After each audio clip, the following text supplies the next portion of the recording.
BJP দলৰ ভিতৰত আজি যে বিধায়ক মৃণাল শইকীয়া ডাঙৰীয়া যিখিনি কথা ক'লে তাৰ ওপৰতো মই বিচাৰো যে বিজেপি দল অলপ চৰ্চা কৰক, যিহেতু সেইখিনি কথা মাত্ৰ বিধায়ক মৃণাল শইকীয়া ডাঙৰীয়াৰ কথা নহয়, এইখিনি কথা আজি সমগ্ৰ অসমৰ নাগৰিক সমাজ যুৱকখিনিয়ে এইখিনিয়ে কথা কৈ আছে।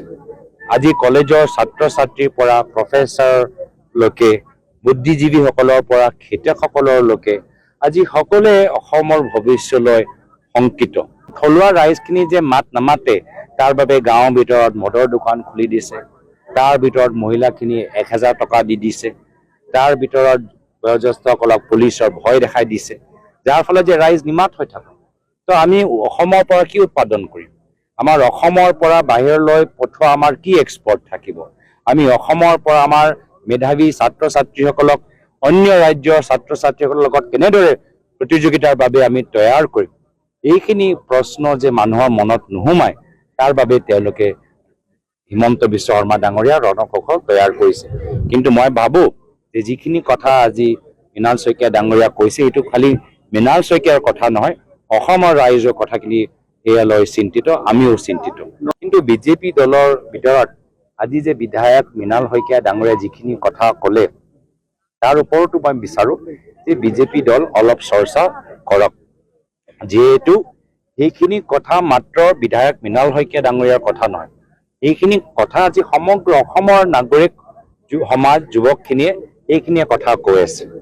আজি কলেজৰ ছাত্ৰ ছাত্ৰীৰ পৰা প্ৰফেচাৰলৈকে বুদ্ধিজীৱীসকলৰ পৰা খেতিয়কসকললৈকে আজি সকলোৱে অসমৰ ভৱিষ্যতলৈ শংকিত। থলুৱা ৰাইজখিনি যে মাত নামাতে তাৰ বাবে গাঁৱৰ ভিতৰত মদৰ দোকান খুলি দিছে, তাৰ ভিতৰত মহিলাখিনিয়ে 1000 টকা দি দিছে, তাৰ ভিতৰত বয়োজ্যেষ্ঠসকলক পুলিচৰ ভয় দেখাই দিছে, যাৰ ফলত যে ৰাইজ নিমাত হৈ থাকে। তো আমি অসমৰ পৰা কি উৎপাদন কৰিম? আমাৰ অসমৰ পৰা বাহিৰলৈ পঠোৱা আমাৰ কি এক্সপৰ্ট থাকিব? আমি অসমৰ পৰা আমাৰ মেধাৱী ছাত্ৰ ছাত্ৰীসকলক অন্য ৰাজ্যৰ ছাত্ৰ ছাত্ৰীসকলৰ লগত কেনেদৰে প্ৰতিযোগিতাৰ বাবে আমি তৈয়াৰ কৰিম? এইখিনি প্ৰশ্ন যে মানুহৰ মনত নোসোমায় তাৰ বাবে তেওঁলোকে হিমন্ত বিশ্ব শৰ্মা ডাঙৰীয়া ৰণকৌশল তৈয়াৰ কৰিছে। কিন্তু মই ভাবোঁ যে যিখিনি কথা আজি মৃণাল শইকীয়া ডাঙৰীয়া কৈছে, এইটো খালি মৃণাল শইকীয়াৰ কথা নহয়, অসমৰ ৰাইজৰ কথাখিনি এয়া লৈ চিন্তিত, আমিও চিন্তিত। কিন্তু বিজেপি দলৰ ভিতৰত আজি যে বিধায়ক মৃণাল শইকীয়া ডাঙৰীয়া যিখিনি কথা ক'লে তাৰ ওপৰতো মই বিচাৰো যে বিজেপি দল অলপ চৰ্চা কৰক, যিহেতু সেইখিনি কথা মাত্ৰ বিধায়ক মৃণাল শইকীয়া ডাঙৰীয়াৰ কথা নহয়, এইখিনি কথা আজি সমগ্ৰ অসমৰ নাগৰিক সমাজ যুৱকখিনিয়ে এইখিনিয়ে কথা কৈ আছে। আজি কলেজৰ ছাত্ৰ ছাত্ৰীৰ পৰা প্ৰফেচাৰলৈকে বুদ্ধিজীৱীসকলৰ পৰা খেতিয়কসকললৈকে আজি সকলোৱে অসমৰ ভৱিষ্যতলৈ শংকিত। থলুৱা ৰাইজখিনি যে মাত নামাতে তাৰ বাবে গাঁৱৰ ভিতৰত মদৰ দোকান খুলি দিছে, তাৰ ভিতৰত মহিলাখিনিয়ে 1000 টকা দি দিছে, তাৰ ভিতৰত বয়োজ্যেষ্ঠসকলক পুলিচৰ ভয় দেখাই দিছে, যাৰ ফলত যে ৰাইজ নিমাত হৈ থাকে। তো আমি অসমৰ পৰা কি উৎপাদন কৰিম? আমাৰ অসমৰ পৰা বাহিৰলৈ পঠোৱা আমাৰ কি এক্সপৰ্ট থাকিব?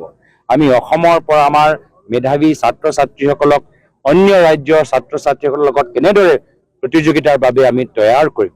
এইখিনি প্ৰশ্ন যে মানুহৰ মনত নোসোমায় তাৰ বাবে তেওঁলোকে হিমন্ত বিশ্ব শৰ্মা ডাঙৰীয়া ৰণকৌশল তৈয়াৰ কৰিছে।